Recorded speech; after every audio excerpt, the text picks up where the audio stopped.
ఓం పూర్ణమదః పూర్ణమిదం పూర్ణాత్ పూర్ణముదచ్యతే పూర్ణస్య పూర్ణమాదాయ పూర్ణమేవావశిష్యతే. ఓం శాంతి శాంతి శాంతి. 131వ పేజీ, 3వ బ్రాహ్మణం, 3వ అధ్యాయం, 7వ బ్రాహ్మణం, 3వ మంత్రం. యః పృథివ్యాం తిష్టన్ పృథివ్యా అంతరః యం పృథివీ న వేద యస్య పృథివీ శరీరం యః పృథివీమంతరో యమయతి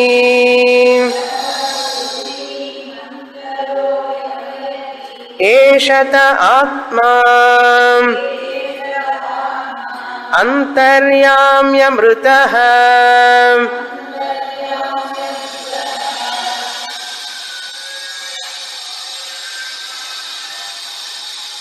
యాజ్ఞవల్క్య మహర్షి ఈశ్వరుడి యొక్క స్వరూపమేమిటి అని చెప్తున్నారు. ఉద్దాలకుడికి, పతంజల కాప్యుడికి. వాళ్ళు ఏదైతే తెలుసుకున్నారో ఆ గంధర్వుడి దగ్గర నుంచి ఆ విద్యను యాజ్ఞవల్క్యుల వారు తనకు కూడా ఆ విద్య తెలుసని, ఆ సూత్రాత్మ అంటే ఏమిటి, ఆ అంతర్యామి అంటే ఏమిటి అని తనకు తెలిసినటువంటి ఆ ఈశ్వర స్వరూపాన్ని గురించి చెప్తున్నారు. మనం ఈ పదాలను కొంచెం జాగ్రత్తగా అర్థం చేసుకోవాలి. సూత్రాత్మ అంటే సూక్ష్మ ప్రపంచం అని. ఈ సూక్ష్మ ప్రపంచానికే హిరణ్య గర్భుడు అని పేరు. ఆ సూక్ష్మ ప్రపంచ హిరణ్య గర్భుడిలో కారణ ప్రపంచ అంటే ఈశ్వరుడు ప్రతిబింబిస్తుంటాడు. బింబ చైతన్యం ప్రతిబింబిస్తుంటుంది. ఈ సూక్ష్మం, స్థూలం, కారణం అన్నీ కూడా ప్రకృతి, మ్యాటర్. అవి స్వతహాగా చేతనం కలిగి ఉండవు. అవి ఎలా చేతనాన్ని పొందుతాయి అంటే ఆత్మ చైతన్యం నుంచి బింబ చైతన్యం ఆ యొక్క ఉపాధిలో ప్రతిబింబిస్తుంది. సూక్ష్మ ప్రపంచం అనేది ఒక ఉపాధి. ఎలాగైతే మనకు సూక్ష్మ శరీరం ఉన్నదో సూక్ష్మ ప్రపంచం, అన్ని సూక్ష్మ శరీరాలు ఒక చోట చేరిస్తే సూక్ష్మ ప్రపంచం. మన సూక్ష్మ శరీరంలో, సూక్ష్మ మనస్సులో ఎలాగైతే ఆత్మ ప్రతిబింబిస్తున్నదో మరి అన్ని సూక్ష్మ శరీరాల్లో ప్రతిబింబిస్తుంది కదా. అన్ని సూక్ష్మ శరీరాలు కలిపితే సూక్ష్మ ప్రపంచం అవుతుంది కదా. ఎలాగైతే ఒక నీటి బిందువు ఒక్కొక్కటి కలిపితే సముద్రం అయినట్లు, అదేవిధంగా ఇక్కడ ప్రతి సూక్ష్మ శరీరం కలిపితే సూక్ష్మ ప్రపంచం అవుతుంది. సూక్ష్మ మనస్సులో ఈ శరీరంలో ఆత్మ ప్రతిబింబించినప్పుడు సూక్ష్మ ప్రపంచంలో కూడా ప్రతిబింబిస్తుందనేగా అర్థం. కనుక అటువంటి సూత్రాత్మకి ఆధారం కారణ ప్రపంచం. కారణం అంటే ఏదైతే సూక్ష్మ ప్రపంచానికి కారణమో అది కారణ ప్రపంచం. ఇవన్నీ మనకు అర్థం కావని చెప్పి ఈ సూక్ష్మ ప్రపంచం, కారణ ప్రపంచం ఇవన్నీ ఏమిటండి అంటే మనకు కథలుగా చెప్పారు. నీకు అది అర్థం కావడానికి ముందు కథగా చెప్తాను అని చెప్పి బ్రహ్మదేవుణ్ణేమో పరమాత్మగా చెప్పి కారణ ప్రపంచ ఈశ్వర మాయా సహితం బ్రహ్మ. మాయ అనే ఉపాధిలో బింబ చైతన్యం ప్రతిబింబిస్తే ఆయన ఈశ్వరుడు అవుతాడు. అంటే మాయా ప్రపంచ మాయా ప్రతిబింబిత చైతన్యం ఈశ్వర అన్నారు. మాయ అనేది ఒక ఉపాధి. ఉపాధి అంటే ఏమిటి? ఒక మీడియం. ఈ శరీరం అనేది ఒక ఉపాధి. స్థూల శరీరం ఒక ఉపాధి. డబ్బా ఒక ఉపాధి. ఇంట్లో మనం ప్లాస్టిక్ డబ్బాలు పెట్టుకుంటాం, స్టీల్ డబ్బాలు, అవన్నీ ఉపాధి, ఒక మీడియం. రేడియో ఒక మీడియం, పెన్ను ఒక మీడియం. వాటికి ఒక పని ఉంటుంది. ప్రతి మీడియానికి ఒక పని ఉంటుంది. దాని పని దానికి ఉంటుంది. డబ్బాలో ఏం చేస్తాం? వస్తువులు, అందులో పదార్థాలు పోస్తాం. కుండ అనేది ఒక ఉపాధి. అందులో జలం నింపుతాం, పాలు నింపుతాం, ఒక ఉపాధి. కనుక ఉపాధి అనేది మీడియం. వ్యక్తి లెవెల్లో 3 మీడియంలు ఉన్నాయి, సమష్టి లెవెల్లో 3 మీడియంలు ఉన్నాయి. ఇవన్నీ తత్వబోధ లెసన్స్. వ్యష్టి లెవెల్లో 3 మీడియంలు: స్థూల శరీరం, సూక్ష్మ శరీరం, కారణ శరీరం. సమష్టిలో 3 మీడియంలు: స్థూల ప్రపంచం, సూక్ష్మ ప్రపంచం, కారణ ప్రపంచం. ఈ వ్యష్టి 3 శరీరాలు, సమష్టి 3 ప్రపంచాలు మొత్తం జడం, మ్యాటర్, ప్రకృతి. ఈ ప్రకృతి, దీనిని అచేతనం అంటారు. జడం అది. దానికి చేతనం ఉండదు, ప్రాణం ఉండదు. కనుక ఇటువంటి జడమైనటువంటి వ్యష్టి శరీరంలో, వ్యష్టి శరీర త్రయంలో, జడమైనటువంటి సమష్టి ప్రపంచంలో ఇవి పని చేయాలంటే చైతన్యం కావాలి, ఆత్మ చైతన్యం. ఈ ఆత్మ చైతన్యం ఏం చేస్తుంది? ఆ సూక్ష్మ శరీరంలో ప్రతిబింబిస్తుంది, సూక్ష్మ ప్రపంచంలో ప్రతిబింబిస్తుంది. ఆ సూక్ష్మ శరీరం ఎక్కడ ఉంటుంది అంటే కారణ శరీరంలో ఉంటుంది, కారణ ప్రపంచంలో ఉంటుంది, సూక్ష్మ ప్రపంచం. ఇదంతా మాండుక్యంలో మనం చూసాం. ఈ సూక్ష్మ శరీరం ఎక్కడ ఉంటుంది అంటే స్థూల శరీరంలో ఉంటుంది, సూక్ష్మ ప్రపంచం ఎక్కడ ఉంటుంది అంటే స్థూల ప్రపంచంలో ఉంటుంది. కనుక స్థూల ప్రపంచంలో సూక్ష్మ ప్రపంచం, సూక్ష్మ ప్రపంచం కారణ ప్రపంచం లోపల ఉంటుంది. ఎలాగైతే స్థూల శరీరం లోపల సూక్ష్మ శరీరం ఉంటుంది, సూక్ష్మ శరీరానికి కారణం కారణ శరీరం.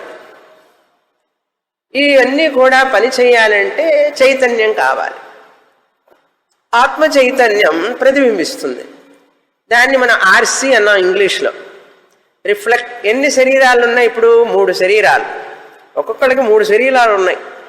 అది కాక దాని మీద ఇవన్నీ తొడుగులు. 3 శరీరాలు. ఒక్క శరీరం కనపడుతుంది మనకు, 2 కనపడవు. కనుక ఈ 3 శరీరాలు ఒకదాంట్లో ఒకటి ఉన్నాయి. ఈ ప్రపంచంలో ఉన్నాయి కదా. ఈ ప్రపంచంలో కూడా 3 విధాలైన స్థూల, సూక్ష్మ, కారణం. కనుక పేరు ఏం పెట్టారంటే, వ్యష్టిలో కనుక ప్రతిబింబిస్తే స్థూల శరీరంలో, సూక్ష్మ శరీరంలో, కారణ శరీరంలో RC1, RC2, RC3 ప్రతిబింబ చైతన్యం 1, ప్రతిబింబ చైతన్యం 2, ప్రతిబింబ చైతన్యం 3. అదేవిధంగా సమష్టిలో ప్రతిబింబ చైతన్యం 4, 5, 6, మొత్తం 6 ప్రతిబింబ చైతన్యాలు. ఎన్ని ప్రతిబింబాలు ఉన్నా సత్యమైనది ఒకటే కదా. ఏమిటది? బింబ చైతన్యం.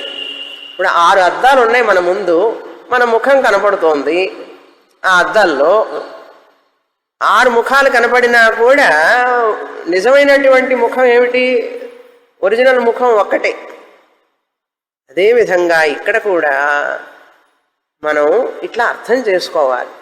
ఎంతకాలం బ్రహ్మాజీ, చతుర్ముఖ బ్రహ్మ, ఆయన కూర్చున్నాడు, చూస్తున్నాడు విష్ణుమూర్తిని, ఇలాగే కథలు చెప్పుకుంటూ వింటాం. 80 ఏళ్ళు వచ్చినా 90 ఏళ్ళు వచ్చినా ఇంకా అదే వింటుంటామా? అదేదో 10 ఏళ్ల పిల్లలకి ఆ కథలు. 16, 17, 18 వచ్చినప్పుడు ఇవన్నీ అర్థం కావాలి మనకు. కానప్పుడు ఏం చేస్తామంటే ఇట్లాగే వింటూ కూర్చోవాలన్నమాట. చేసుకుంటూ ఉండాలి, అర్థం చేసుకోవాలి, ప్రయత్నం చేస్తాం. కనుక ఇప్పుడు యాజ్ఞవల్కుల వారు ఏం చెప్తున్నారు? ఈ యొక్క కారణ ప్రపంచంలో ప్రతిబింబిస్తున్నటువంటి ప్రతిబింబ చైతన్యం కలిగినటువంటి మాయా ప్రతిబింబ చైతన్యమునకే ఈశ్వరుడు అని పేరు, అంతర్యామి అని పేరు. ఎక్కడుంటాడా అంతర్యామి అంటే అన్నిటి యందు ఉన్నాడు అంటున్నాడు. అన్నిటి యందు ఎట్లా ఉంటాడు అంటే ఆ విధం చెప్తున్నారు ఇక్కడ. అధిదైవం, అధిభౌతికం, అధ్యాత్మం. అంతర్యామి ఎక్కడ ఉంటాడు అన్నాడు.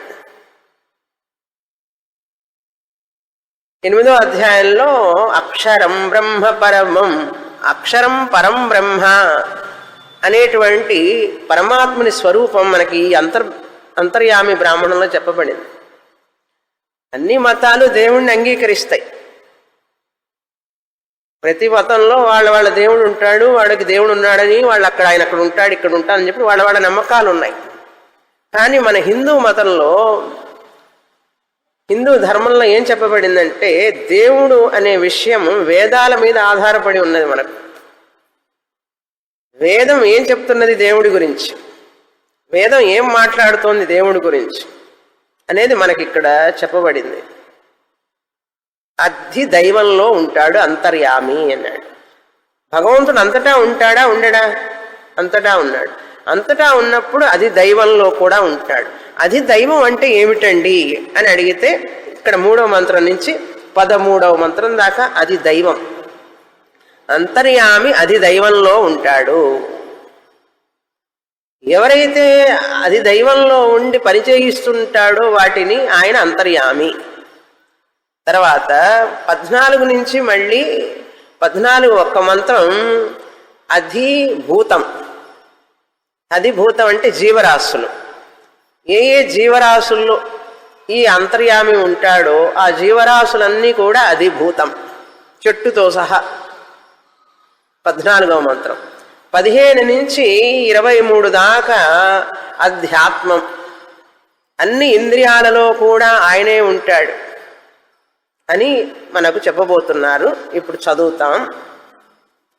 కనుక ఈ మంత్రంలో మనం ఏం తెలుసుకున్నాం క్రిందటి వారం అంటే, అంతర్యామి అంటే ఈ భూమి యందు, పృథివ్యాం అంతరహ, భూమి యందు ఉన్నవాడు అని అర్థం. అంతర్యామి పృథివ్యాం తిష్టన్. పృథివీ అంటే భూమి, భూమి యందు ఉండి. ఈ సృష్టిలో అది దైవ సృష్టి, అధ్యాత్మ సృష్టి, అది భూత సృష్టి అని ఉన్నాయి. కనుక అది దైవాన్ని గురించి మనం వింటున్నాం. తిష్టన్ పృథివ్యాం అంతరహ, లోపల. ఇక్కడ 5 విషయాలు మనం గమనించాలి. ఈ 5 విషయాలు ఏమిటంటే, పృథివీ ఉన్నది, ఆ పృథివీ వెనకాల పృథివీ దేవత ఉన్నది అంటున్నారు. ఆ పృథివీ దేవత, పృథివీ భూమి భూదేవత, భూదేవత. ఈ భూదేవత లోపల అంతర్యామి ఉన్నాడు. భూదేవత ఎక్కడుంటుంది? భూదేవత ఎక్కడుంటుంది? భూమిలో ఉంటుంది. కనుక భూమి అనేది స్థూలం, భూదేవత అనేది సూక్ష్మం, అంతర్యామి కారణం, ఇంకా అత్యంత సూక్ష్మం. ఈ అంతర్యామి, ఈ యొక్క భూదేవత ఇద్దరికి శరీరం ఏమిటంటే భూమి. ఇది 3వ పాయింట్. మొదటిది ఏంటి? భూమి ఉన్నది, ఈ భూమికి భూదేవత ఉన్నది. 2వ పాయింట్. ఈ భూదేవతకి, పరమాత్మకి, అంతర్యామికి ఈ భూమే శరీరం. 3వ పాయింట్. భూమినే శరీరంగా చేసుకొని ఉన్నాడు అంతర్యామి. భూదేవత కూడా భూమినే శరీరంగా చేసుకొని ఉన్నది. 4వ పాయింట్ ఏంటి? ఈ భూదేవత ఈ అంతర్యామిని తెలుసుకోలేదు, చూడలేదు, తెలుసుకోలేదు. నా వేద పృథివీ అంతర్యామిణం నా వేద, తెలుసుకోలేదు. అది 4వ పాయింట్.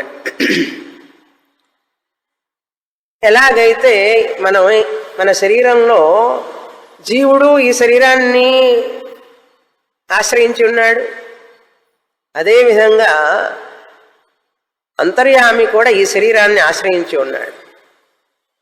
అదేవిధంగా అంతర్యామి భూదేవత ఒక భూమిని ఆశ్రయించి ఉన్నారు. మన శరీరాన్ని ఇద్దరు పంచుకుంటున్నారు. ఇప్పుడు జీవుడు పంచుకున్నాడు ఈ శరీరాన్ని, భగవంతుడు కూడా కర్మని ఫలాన్ని ఇస్తూ ఈ యొక్క శరీరాన్ని లోపల ఉన్నాడు ఆయన. అదేవిధంగా అంతర్యామి భూదేవత ఇద్దరు భూమి అనే శరీరంలో ఉన్నారు. శరీరం లాంటి ఆ భూమి భూదేవత అంతర్యామిని తెలుసుకోలేదు. నా వేద అన్నారు. ఇది 4వ పాయింట్. 5వ విషయం ఏంటంటే ఈ యొక్క భూమిలో ఉన్న భూదేవతని ఎవరు నియంత్రిస్తారు?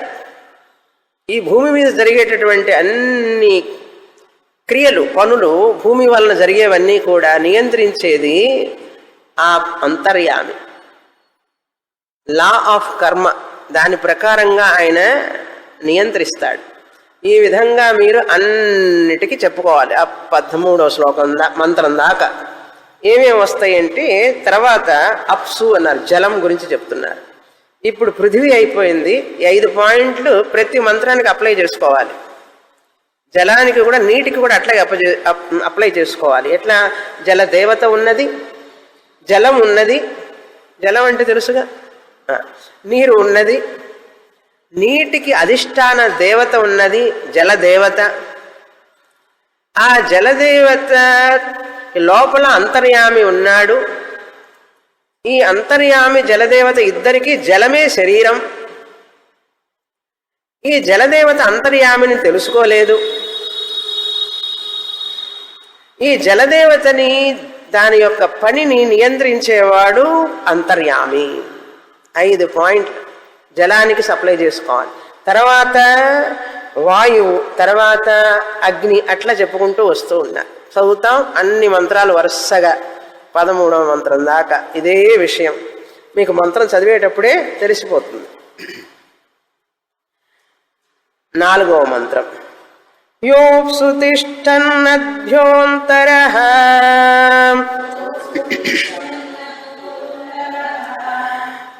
యమాపో న విదుః యస్యాపశరీరం యోసోంతరో యమయతి ఏషత ఆత్మా అంతర్యామ్యమృతః యో అపో అంతర యమయతి. అసో కాదు, యహ అపో అంతరః యమయతి. తర్వాత పేజీ 5వ మంత్రం యోగ్నౌ తిష్టన్ అగ్నేయంతరః తంతరః యమగ్నిర్న వేద యస్యాగ్నిశరీరం యోగ్నిమంతరో యమయతి ఏషత ఆత్మా అంతర్యామ్యమృతః యోంతరిక్షే తిష్టన్ అంతరిక్షాదంతరః యమంతరిక్షం న వేద యస్యాంతరిక్షం శరీరం యోంతరిక్షమంతరో యమయతి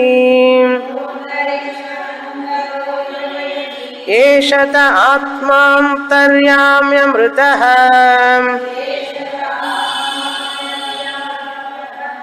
యో వాయౌ తిష్టన్ వాయోరంతరః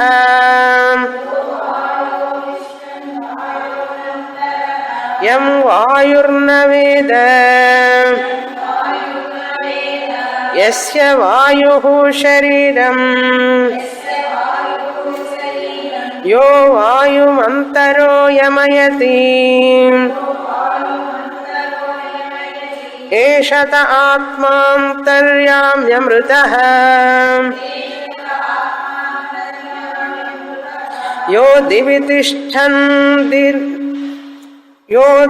తిష్టన్ దివోంతరః యం ద్యౌర్న వేద యస్య ద్యౌః శరీరం యో దివమంతరో యమయతి ఏషత ఆత్మాంతర్యామ్యమృతః య ఆదిత్యే తిష్టన్నాదిత్యాదంతరః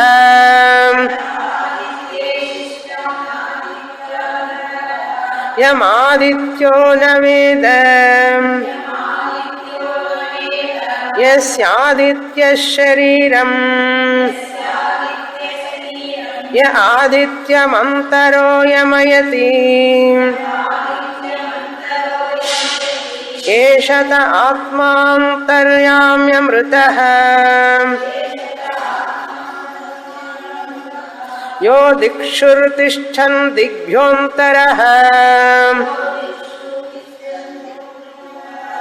యం దిశో న వేద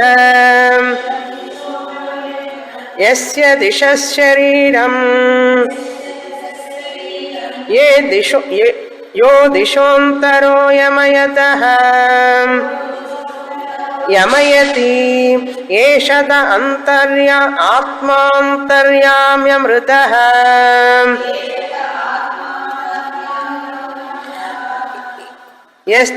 యశ్చంద్రాతారకే తిష్టన్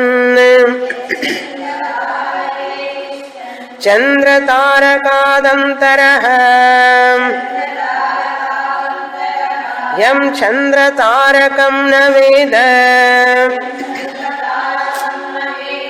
యస్య చంద్రతారకం శరీరం యశ్చంద్రతారకమంతరో యమయతి ఏషత ఆత్మాంతర్యామ్యమృతః య ఆకాశే తిష్టన్ ఆకాశాదంతరః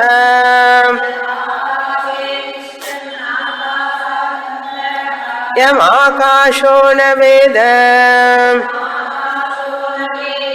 యస్యాకాశః శరీరం య ఆకాశమంతరో యమయతి ఏషత ఆత్మాంతర్యామ్యమృతః యస్తమసి తిష్టన్ తమసోంతరః యం తమో న వేద యస్య తమః శరీరం యస్తమోంతరో యమయతి ఏషత ఆత్మాంతర్యామ్యమృతః యస్తేజసి తిష్టం తేజసోంతరః యం తేజో న వేద యస్య తేజః శరీరం యస్తేజోంతరో యమయతి ఏషత ఆత్మాంతర్యామ్యమృతః ఇత్యధిదైవతం అథాధిభూతం. మన హిందూ సంప్రదాయంలో అన్నింటినీ దేవుడిగా ఎందుకు చూస్తారు అనే దానికి ఇది ప్రమాణం. మీరేమిటి అన్నిటికీ నమస్కారం చేస్తారు అంటే ఈ మంత్రం చెప్పాలి వాళ్ళకి. మా ఉపనిషత్తులు ఇలా మాకు చెప్పినాయి. ఏమని? భగవంతుడు భూమిలో ఉన్నాడు. ఆ భూమిలో ఎలా ఉన్నాడు? భూదేవతగా ఉన్నాడు. ఆ భూదేవతకి ఈయనకి భూమి శరీరం. ఆయన భూమిని నియంత్రిస్తుంటాడు. ఆ భూమి ఆయనని తెలుసుకోలేదు. అదేవిధంగా నీటిలో నీరు అనేటువంటిది పంచభూతాలలో ఒకటి.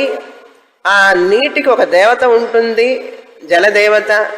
ఆ జలంలో ఈయన ఉంటాడు. ఆ శరీరం జల శరీరంలో ఉంటాడు. ఉండి ఆ పరమాత్మ ఆ జలదేవతని నియంత్రిస్తూ ఉంటాడు. ఆ జలదేవతని నియంత్రిస్తూ ఆ యొక్క జలదేవతని నియంత్రించడం వలన ఆ జల శరీరంలోనే ఇద్దరు ఉంటారు. జలదేవత పరమాత్మ ఇద్దరు ఉంటారు.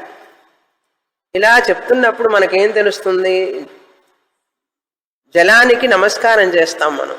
నది చూసినప్పుడు నమస్కారం చేస్తాం, సముద్రాన్ని చూసినప్పుడు నమస్కారం చేస్తాం. జలానికే నమస్కారం చేస్తున్నాము. ఆ జలంలో ఉన్నటువంటి అంతర్యామి ఈశ్వరుడికి నమస్కారం చేస్తున్నాం. ఆయన ఉంటేనే అవి వాటి పనులు చేస్తాయి.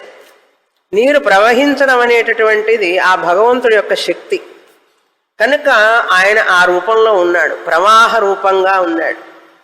భూమిలో అన్ని రకాలైనటువంటి భూమి చూడండి, భూకంపం, భూమి రకరకాలైనటువంటి మార్పులు ఇవన్నీ కూడా భగవంతుడే.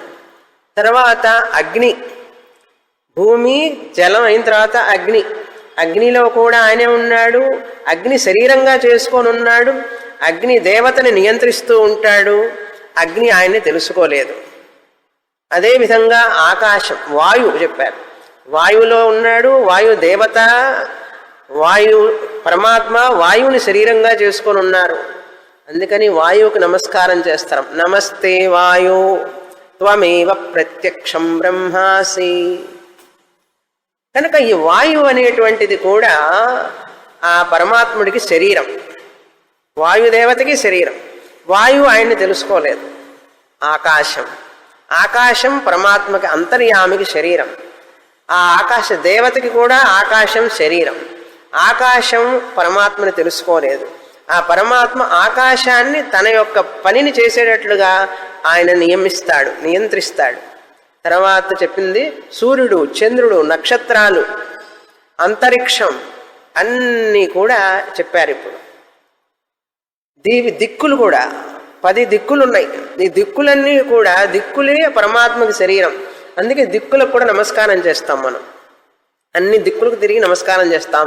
సూర్యుడికి నమస్కారం చేస్తాం, చంద్రుడికి నమస్కారం చేస్తాం, నక్షత్రాలకి నమస్కారం చేస్తాం.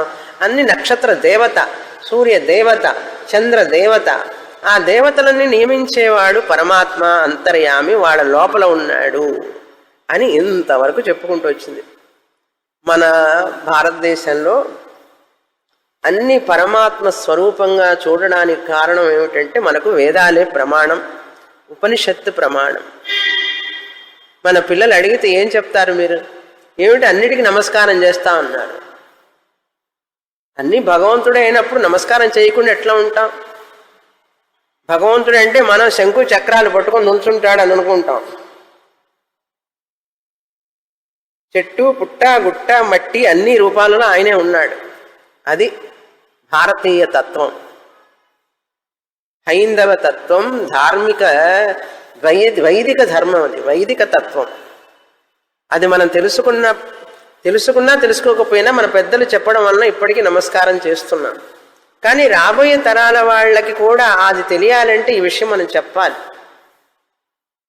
బయటనే కాదు, ఆయన మన శరీరంలో కూడా ఉన్నాడని చెప్పబోతున్నారు తర్వాత. ఇప్పుడు మనం చూసే ప్రపంచంలో ఉన్న అధిదైవాలన్నీ కూడా నక్షత్రం అధిదైవం, చంద్రుడు అధిదైవం, సూర్యుడు అధిదైవం, అగ్ని, భూమి, జలం, ఆకాశం, వాయు అన్నీ కూడా ఆయనే. అంతరిక్షం కూడా. అంతరిక్షం అంటే భూమికి స్వర్గానికి మధ్యలో ఉండేది అంతరిక్షం. ఇంటర్మీడియరీ లోకం అంటారు. దివి, దానికి పైన ఉన్న లోకం, తర్వాత దిక్కులు అన్ని దేవతలే అన్నాడు.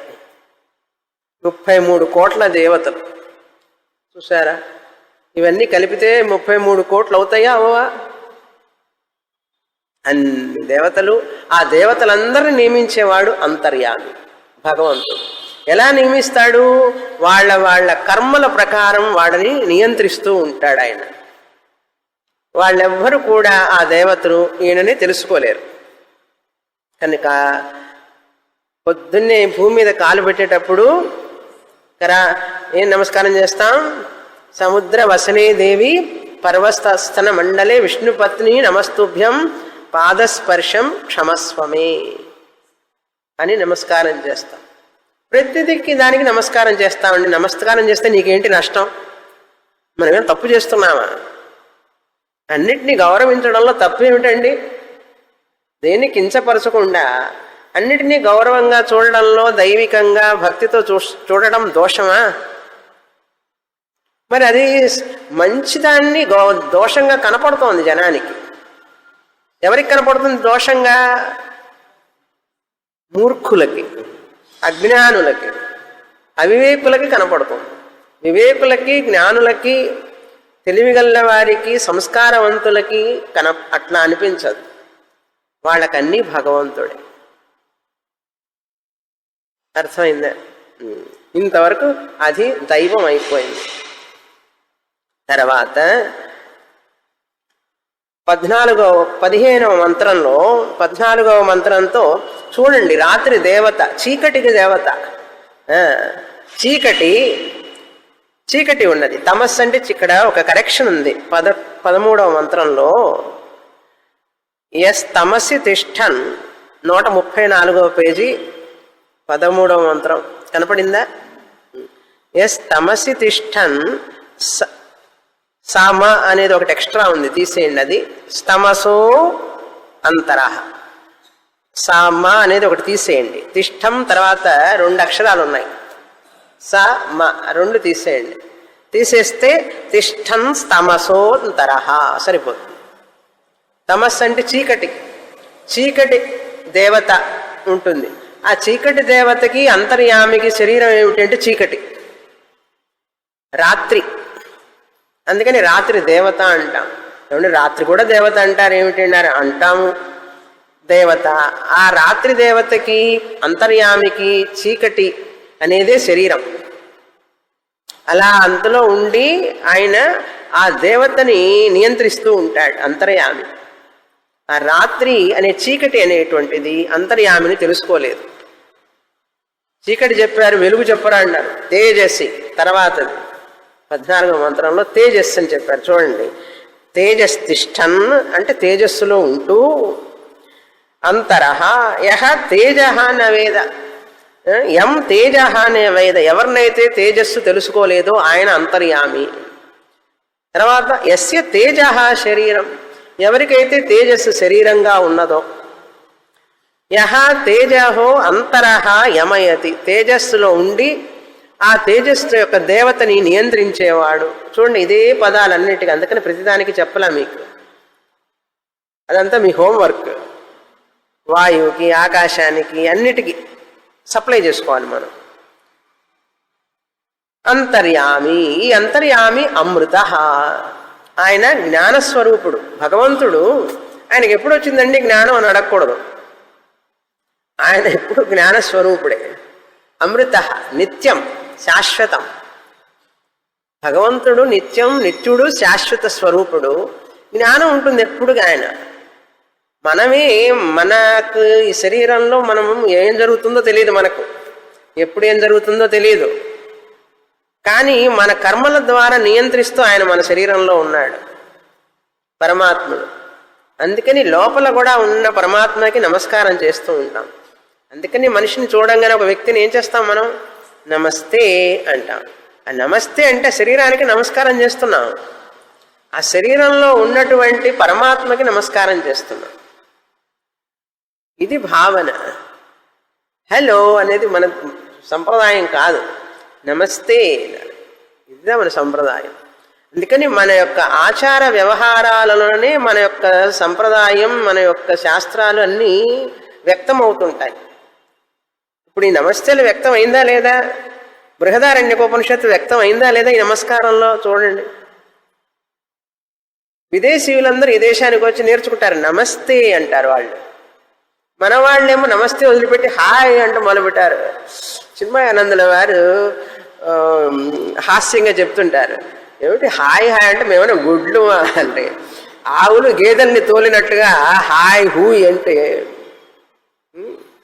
హాయిలన్నీ అక్కర్లేదు మనకు. నమస్తే అంటే చాలు. నమస్తే, నమః తే, నీకు నమస్కారము. కానీ ప్రతి దాంట్లో మనం చెట్టుని ఇట్లా తాకి నమస్కారం చేస్తాం, పాముకు పాలు పోస్తాం, ప్రతిదానికి నమస్కారం. ఇంటికి వెళితే ఇంటికి పూజ చేస్తాం, భూమికి భూమి పూజ చేస్తాం, నదికి పూజ చేస్తాం, కుంభమేళ జరిగింది మొన్న. గంగా మాతకి దాదాపు 2 నెలల పాటు రోజు పూజలే. 24 కోట్ల మంది పూజలు చేశారు శ్రద్ధతో వచ్చి.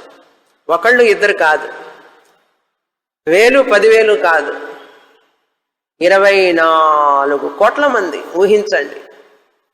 గంగా దేవికి ప్రతిరోజు పూజలు జరుగుతాయి అక్కడ. నీటికి, నీటి కోసమా? నీటిలో ఉన్న పరమాత్మ, పరమాత్మకు చేసినట్లే పూజ. అది భావన. ఇటువంటి అద్భుతమైనటువంటి ఒక సంస్కారాన్ని మనం పెంచుకున్నాం అనుకోండి, మనలో ఎంతో ఒక దైవికం పెరుగుతుంది. మానవుడిగా, సామాన్య మానవుడిగా జీవించడంలో పెద్ద గొప్పే ఉంది. మానవుడు దేవుడిగా మారాలి.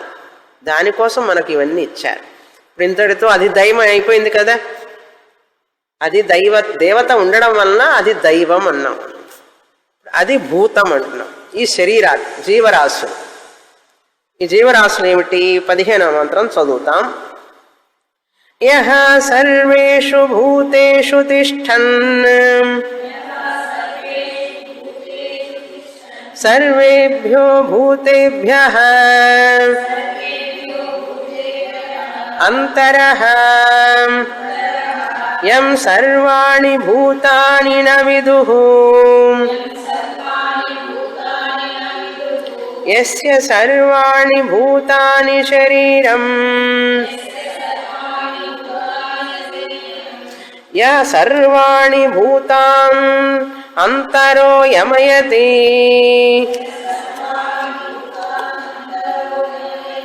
ఏషత ఆత్మా అంతర్యామ్యమృతః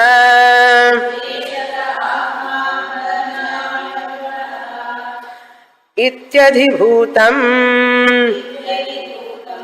అథాధ్యాత్మం. స్థూల శరీరాభిమాని విశ్వః, సూక్ష్మ శరీరాభిమాని తైజసః, కారణ శరీరాభిమాని ప్రాజ్ఞః అని చెప్పి మాండుక్యంలో విన్నాం. అదేవిధంగా స్థూల ప్రపంచ అభిమాని విరాట్, సూక్ష్మ ప్రపంచ అభిమాని హిరణ్యగర్భ, కారణ ప్రపంచాభిమాని ఈశ్వర. ఈ 6 యందు కూడా తురీయ ఆత్మ వ్యక్తమవుతూ ఉంటుంది.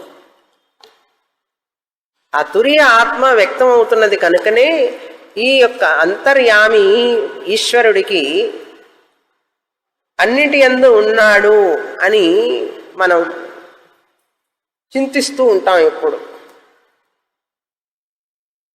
ఒక గురువుగారు అడిగారు శిష్యుణ్ణి, ఎవరు లేని చోట ఈ పండు తినిరా అన్నారు. ఎవరు లేని చోట ఈ పండు తినిరా అన్నాడు. అంటే 2 శిష్యులు వెళ్ళారు. ఒక శిష్యుడు దాక్కొని ఒక చోట ఒక చెట్టు వెనకాలకు పోయి సీక్రెట్గా ఎవరు లేకుండా అటు ఇటు మళ్ళీ చూసి మరీ పండు తిన్నాడు. పరిగెత్తుకుంటూ వచ్చాడు గురువు దగ్గరికి. ఇంకో శిష్యుడు మాత్రం పండుతోనే వచ్చాడు గురువుగారి దగ్గరికి తినకుండా. అప్పుడు గురువుగారు అడిగారు, తిన్నారా పండు అన్నారు. ఒకడన్నాడు, తినేశాను సార్ అన్నాడు. గురువుగారు తినేశాను, పండుని తిన్నానన్నాడు. ఎవరు లేకుండా చూసేసి పండు తిన్నానన్నాడు. ఇంకొకడిని చూడగానే, ఏమిట్రా పండు నీ చేతులు అట్లాగే పెట్టుకున్నావు, నువ్వు తినలేదంటే, గురువుగారు ఎవరు చూడకుండా తినమన్నారు మీరు, కానీ భగవంతుడు అంతటా ఉన్నాడు కదా, భగవంతుడు చూస్తాడు కదా, ఆయన చూస్తూనే ఉన్నప్పుడు నేను తింటాను కదా, ఎవరు చూడకుండా ఉండడం అనేది నేను గ్రహించలేకపోయినాను. భగవంతుడు ఉన్నాడని, భగవంతుడు చూస్తూ ఉంటాడని నేను తినలేదండి, మీరేమో ఎవరు చూడకుండా తినమన్నారు అన్నాడు. అప్పుడు గురువు గారికి చాలా సంతోషం వేసింది. అది నేను అడిగింది, అది గమనించడానికే నాయన, భగవంతుడిని అర్థం చేసుకో అన్నాడు. అంతటా ఉన్నాడని. ఈ కథలన్నీ ఎందుకు చెప్పారు? బృహదారణ్యకం ఒక రోజుకు విని ఆనందిస్తారని చెప్పారు. ఈ కథ ఎవరికి చెప్పాలి? ఎన్నేళ్ల పిల్లలకి చెప్పాలి? 60 ఏళ్ల వాళ్ళకి చెప్పాలి, 6 ఏళ్ల వాళ్ళకి చెప్పాలి, 6 ఏళ్ల వాళ్ళకి చెప్పాలి, 6 ఏళ్ల పిల్లలకి చెప్పాలి. అవునా? అది ఇట్లాంటి కథలు చెప్తే ఒక రోజుకి ఆ సంస్కారం బీజం ఏర్పడి మనసులో ఒకప్పటికి కాకపోతే ఒకప్పటికైనా ఆ భగవంతుడు అంతటా ఉన్నాడని తెలుసుకుంటాడు. అది కథే, వాడికి ఏం అర్థం కాకపోవచ్చు. అయినా ఒక సంస్కార బీజం వేశాను లోపల. ఆ బీజం ఎప్పటికో మొలుస్తుంది. ఎప్పుడు మొలుస్తుంది చూడండి, చెట్లు వర్షం పడంగానే మొలకలు వస్తాయి. ఒక్కొక్క చోట కొన్ని మొలకలు వచ్చేస్తాయి వర్షం రాగానే. ఎట్లా వచ్చినాయి? మనం ఏం విత్తనాలు వేయలేదంటే ఎప్పుడో ఉన్నాయి ఆ విత్తనాలు లోపల. ఎప్పుడైతే వర్షం పడిందో అనువైనటువంటి ఒక పరిస్థితి ఏర్పడినప్పుడు ఆ మొక్కలు వస్తాయి. అదేవిధంగా మన జీవితంలో జన్మజన్మల సంస్కారం బీజ రూపంలో ఎక్కడో ఉంటాయి. అది అనువైన ప్లేస్ దొరికినప్పుడు ఇట్లా హాలు, లైట్లు, కార్పెట్లు, అనువైన పరిస్థితి అన్నమాట. అది వచ్చినప్పుడు ఏమవుతుందంటే అది బయటకు వస్తుంది. అది అర్థం ఇక్కడ చూడండి. ఇప్పుడు ఈ మంత్రం యహా సర్వేషు భూతేషు, అది భూతానికి ఒకటే మంత్రం. చూసారా, అది దైవం గొప్ప కదా, అందరికి 3 మంత్రాలు. జీవరాశులకు మాత్రం, అన్ని జీవరాశులకు కలిపి ఒకటే మంత్రం చెప్పేశారు యాజ్ఞవల్కుల వారు. సర్వేషు భూతేషు, ఇక్కడ భూతేషు అంటే పంచభూతాలు కాదు, అన్ని జీవరాశులు, అన్ని ప్రాణులు, 84,000 కోట్ల జీవరాశులు.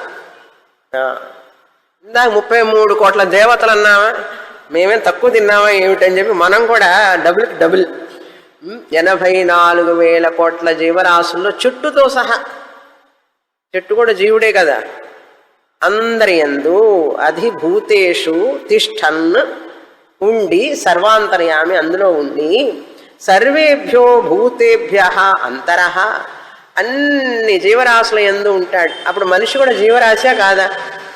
అప్పుడు మనలో దేవుడు ఉన్నాడా లేడా? మనలో కూడా ఉన్నాడు. ఇట్లా తెలుసుకోకుండా జనం ఇక్కడ తమిళనాడులో దేవుడు లేడు అని చెప్పి నాస్తికులు ఎక్కువైపోతున్నారు. దేవుడు లేడు అంటాడు. ఎంత గర్వం చూశారో మనిషికి అసలు. ఈ మంత్రాలు చదివి వినిపించాలి వాళ్ళకి. ఇవన్నీ బ్రాహ్మణులు చెప్పినటువంటి కథలు అనుకుంటారు వాళ్ళు. కాసేపు ముక్కు మూస్తే తెలుస్తుంది. అది చెప్తున్నారు ఇక్కడ. గాలి తీసుకోవడం వదలడం నీ చేతుల్లో ఉందా? చూడండి, డాక్టర్ దగ్గరికి వెళితే మేము చేయవలసినంతా చేశామండి, మా చేతుల్లో ఏం లేదంటారు. అందుకని ప్రేయర్ చేయి అంటాడు. కనుక మన చేతుల్లో, మన స్వాధీనంలో లేనివి ఎన్నో ఉన్నాయి. ఆ పై శక్తి ఏదో ఉన్నది, ఆ శక్తినే మనం భగవంతుడు అంటున్నాం. అది చూస్తున్నారు ఇక్కడ. యస్య సర్వాణి భూతాని, ఈ భూతములన్నీ నా విదుహు, వీళ్ళు ఆ భగవంతుడిని తెలుసుకోలేరు. లోపల ఉన్నా కూడా తెలుసుకుంటున్నామా? 20 సంవత్సరాల నుంచి క్లాస్ చెప్తుంటే దేవుడు లోపల ఉన్నాడు అంటే ఎక్కడున్నాడండి అని అడుగుతాం కదా. నా విదుహు, తెలుసుకోవడంలో 84,000 కోట్ల జీవరాశుల్లో ఆయన ఉన్నప్పటికీ కూడా ఏ జీవరాశి తెలుసుకోవడం లేదు, మనిషే తెలుసుకోవడం లేదు. మిగతా జీవరాశుల సంగతి ఏమిటి? నా విదుహు, ఒక వస్తువుగా చూడలేరు, ఆయన్ని తెలుసుకోలేరు. యస్య సర్వాణి భూతాని శరీరం, ఆ భగవంతుడికి అంతర్యామికి శరీరం ఏమిటంటే 24 కోట్ల జీవరాశుల శరీరాలన్నీ ఆయన శరీరాలే. చూసారా, 84,000 కోట్ల జీవరాశుల శరీరాలన్నీ ఆయన శరీరాలే. పిల్లి, నల్లి, బల్లి, కుక్క, ఆవు, గేదె, అన్ని పక్షులు, జీవులు, అన్ని కీటకాలు, అన్నింటిలో కూడా, మనిషిలో కూడా. అందుకని అవతల వ్యక్తిని మనం అహంకారంతో కించపరుస్తుంటాం, బాధ పెడుతూ ఉంటాం. అలా చేస్తే ఎంత తప్పు అని ఎందుకు చెప్తుంది శాస్త్రం? ఆ వ్యక్తిలో ఉన్న పరమాత్ముడిని చూడు, భగవంతుణ్ణి చూడు. భగవంతుడు నీకు వేరే రూపంగా కనపడు, ఆ రూపంలోనే ఉన్నాడు. అందుకని నువ్వు పెద్ద ప్రపంచాన్ని ప్రేమించలేకపోతే కనీసం చిన్న ప్రపంచాన్నన్నా ప్రేమించని చెప్పి ఈ వివాహాలు పెట్టారు. భర్తని ప్రేమించు, భార్యని ప్రేమించు, భార్య భర్తని, భర్త భార్యని ప్రేమించి, పిల్లల్ని ప్రేమించడం, పిల్లలు తల్లిదండ్రులను ప్రేమించడం అలవాటు చేసుకుంటే తర్వాత ప్రపంచాన్ని ప్రేమిస్తాడని చెప్పి చిన్న కుటుంబం పెట్టారు.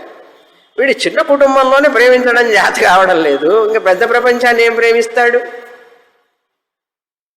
అందుకని పక్షులకి, జీవరాశులకి ఆహారం పెట్టు, కాకిని ప్రేమించు, ఉడతలకి, చీమలకి, వాటన్నిటిని ప్రేమించమని చెప్తారు. కారణం ఏంటంటే మనిషిలో అహంకారం, గర్వం ఎక్కువగా ఉంటుంది. వారిని అందరినీ ద్వేషించడం తేలిక, ప్రేమించడం కష్టం. ఎలా ప్రేమిస్తాం? అందరూ నేనెంతో నాకు ముఖ్యమో వాళ్ళకి ముఖ్యమే కదా వాళ్ళు. కనుక అందరినీ ప్రేమించడం వలన నన్ను అందరినీ ప్రేమించాలని కోరుకుంటానా లేదా? అందరూ నన్ను ప్రేమించాలి అన్నప్పుడు నువ్వు ప్రేమించడం నేర్చుకో మొదట.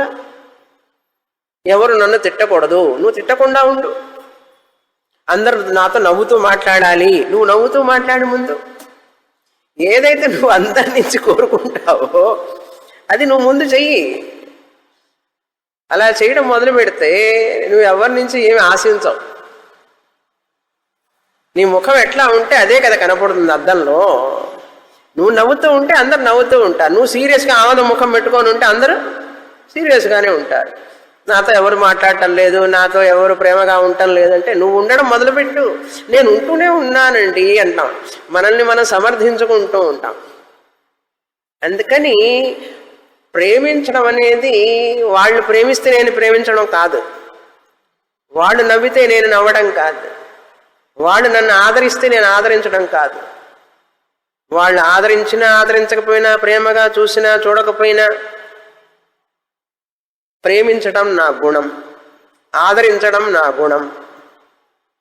నేను నిందించను. అట్లా ధ్యానం చేయాలి మనసులో. అప్పుడు మనిషి మనీషి అవుతాడు. లేకపోతే మనిషి కింద పడిపోతాడు ఆధ్యాత్మికంగా. కనుక ఈ జీవులు అంతర్యామిని తెలుసుకోలేరు అన్నాడు. తెలుసుకోవడంలా జ్ఞాని మాత్రం తెలుసుకుంటాడు.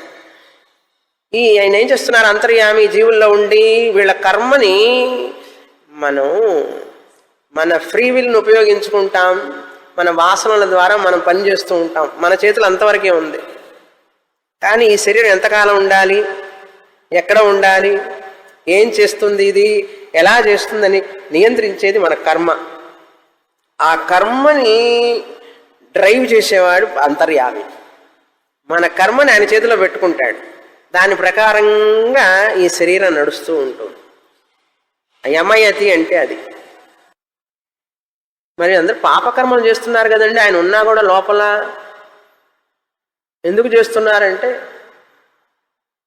ఆయనకి భగవంతుడు లోపల ఉన్నప్పటికీ కూడా మనం చేసే పాపకర్మలకి ఆయనకి సంబంధం లేదు.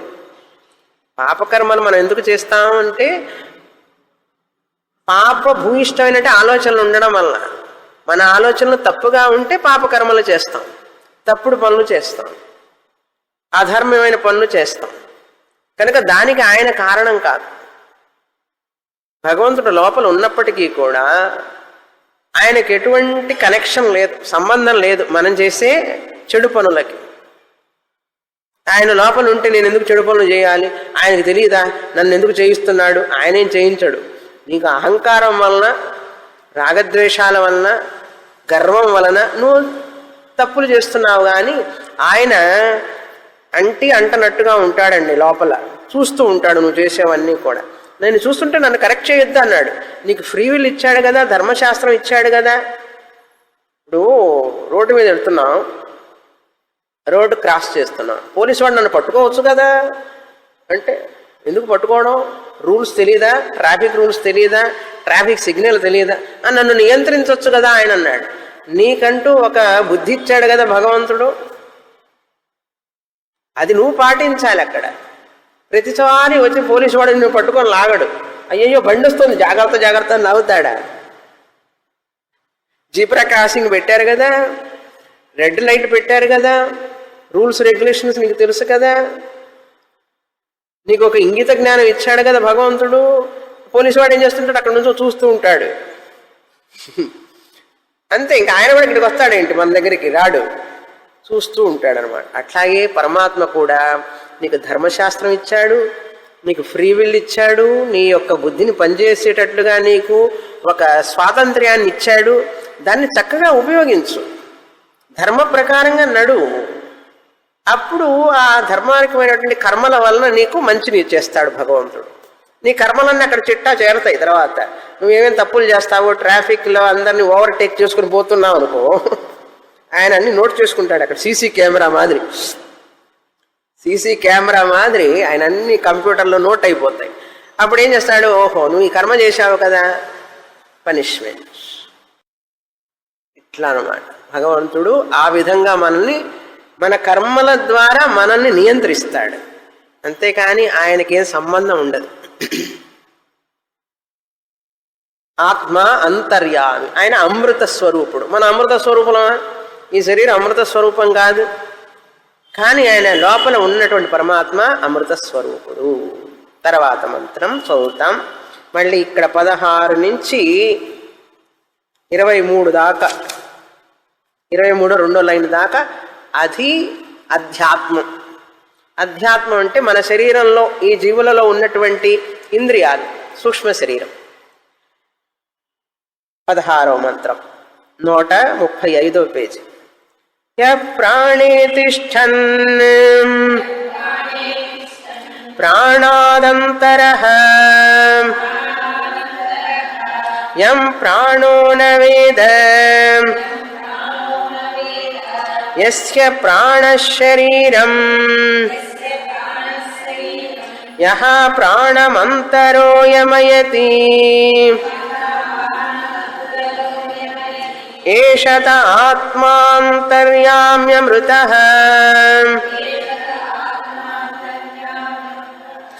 యో వాచి తిష్టన్ వాచోంతరః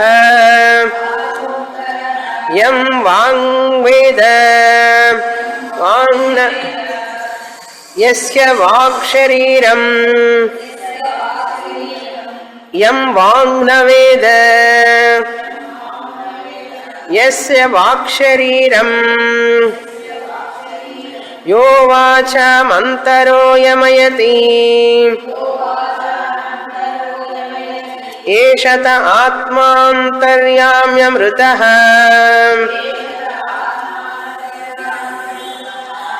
యశ్చక్షుషి తిష్టం చక్షుషోంతరః తిష్టం చక్షుషోంతరః యం చక్షుర్న వేద యస్య చక్షుర్శరీరం యశ్చక్షురంతరో యమయతి ఏషతాత్మాంతర్యామ్యమృతః యశ్రోత్రే తిష్టన్ శ్రోత్రాదంతరః యం శ్రోత్రం న వేద యస్య శ్రోత్రం శరీరం యశ్రోత్రమంతరో యమయతి ఏషత ఆత్మాంతర్యామ్యమృతః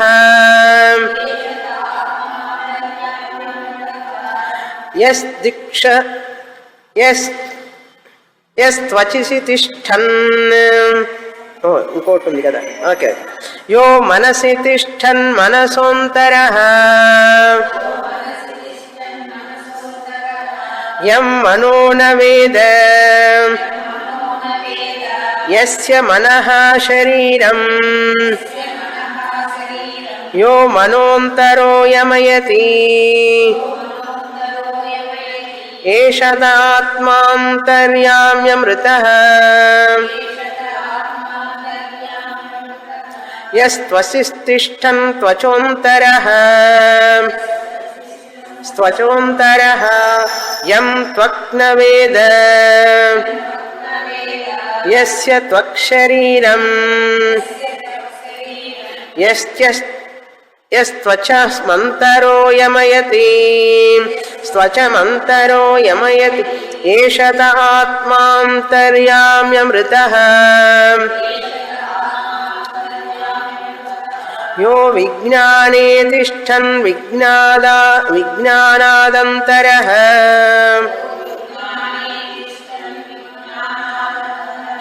యం విజ్ఞానం న వేద యస్య విజ్ఞానం శరీరం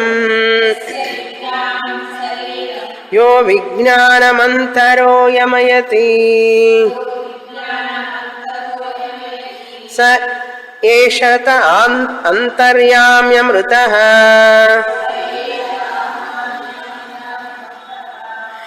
యో రేతసి తిష్టన్ రేతసోంతరః యం రేతో న వేద యస్య రేతః శరీరం యో రేతోంతరో యమయతి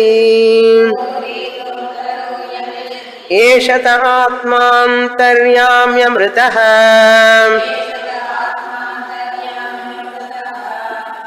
ఈ రెండవ లైన్ వరకు అంటే 23వ మంత్రం రెండవ లైన్ వరకు 16వ మంత్రం నుంచి సూక్ష్మ శరీరం, ఈ మన పంచజ్ఞానేంద్రియాణి పంచకర్మేంద్రియాణి ఇవన్నీ కూడా ఆ పరమాత్మ అంతర్యామి చేత నియంత్రించబడుతున్నాయి. ఆయన ఈ చక్షువునే శరీరంగా చేసుకొని ఉంటాడు, ఈ చక్షువుల్లో ఉంటాడు, జ్ఞాన ఇంద్రియంలో ఉంటాడు, అన్ని ఇంద్రియాల్లో ఉంటాడని ఒక్కొక్కటి చెప్పుకుంటూ వస్తున్నారు. ఎక్కడ ఉన్నాడు ఇప్పుడు ఆయన? బయట ఎక్కడ చూడకూడదు. చూడండి, ప్రాణే తిష్టన్. ప్రాణం ఉందా లేదా ఇప్పుడు? మనకు ఉంది కదా. ప్రాణే తిష్టన్ కనుక ఆ ప్రాణం రూపంలో, ప్రాణమే శరీరం ఆయనకి, ఆ ప్రాణాన్ని నియంత్రిస్తూ ఉంటాడు. అక్కడ ప్రాణదేవత ఉంటుంది. ప్రాణే తిష్టన్ ప్రాణాదంతర, ప్రాణంలో ఉంటూనే ప్రాణం లోపల ఉంటూ ఉంటాడు. యహ ప్రాణో యం ప్రాణోన వేద, ప్రాణం ఆయన్ని తెలుసుకోలేదు కానీ ప్రాణమే ఆయనకి శరీరం, ప్రాణ రూపంలో ఉంటాడు ఆయన. ఉండి ప్రాణాన్ని నియంత్రిస్తూ ఉంటాడు. అంతరహ యమయతి, ప్రాణాన్ని పనిచేయిస్తూ ఉంటాడు. ఎవరికి తెలియదు ఎప్పుడు పోతుందో ప్రాణం, ఎవరికి తెలియదు, ఒక్కడికి మాత్రం తెలుసు. ఎవరైనా అంతర్యామి. చూసారా? ఇప్పుడు ఆయనకి మనం నమస్కారం చెయ్యాలా వద్దా? తర్వాత వాచి తిష్టన్. వాచి అంటే వాచి కాదు, గడియారం కాదు. ఇక్కడ వాచి అంటే వాక్కు. వాక్కులో ఉంటూ ఆయన, ఆ వాక్కే ఆయనకి శరీరం. ఈ వాక్కు ఆయన్ని తెలుసుకోలేదు, ఈ వాక్కుని ఆయన పని చేయిస్తూ ఉంటాడు, అంతర్యామి. తర్వాత యహ చక్షుషి తిష్టన్, చక్షు కళ్ళల్లో కూడా ఉంటాడు. ఈ కళ్ళు ఆయన్ని తెలుసుకోలేవు, ఈ కళ్ళే ఆయనకి శరీరం, ఈ కళ్ళని పనిచేయిస్తూ ఉంటాడు. అందుకని ఇట్లా అద్దుకుంటాం కళ్ళు, కళ్ళకు అద్దుకునేది. అందుకే అన్ని పరమాత్మ అనే భావన. తర్వాత శ్రోత్రే తిష్టన్.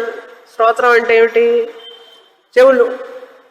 ఈ చెవులే ఆయనకి శరీరం, ఈ చెవుల్లో ఉంటూ ఆయన, ఈ చెవులు ఆయన్ని తెలుసుకోలేవు, ఈ చెవులను ఆయన పనిచేయిస్తూ ఉంటాడు. తర్వాత మనసి తిష్టన్, మనసులో కూడా ఉన్నాడు. ఇదంతా సూక్ష్మ శరీరం అన్నమాట. అధ్యాత్మం అంటే ఈ శరీరంలో ఉన్న సూక్ష్మ శరీరం, వాటన్నిటిలో కూడా ఆయన ఉండి వాటిని పనిచేయిస్తున్నాడు. మనస్సును కూడా ఆయన పనిచేయిస్తున్నాడు. మనస్సు ఆయన్ని తెలుసుకోలేదు, మనస్సే ఆయనకి శరీరం. ఆ మనస్సును పనిచేసేటట్లు నియామకుడు, ఆయన నియంత్రిస్తూ ఉంటాడు. తర్వాత ఆయన ఎట్లా అంటే అమృత.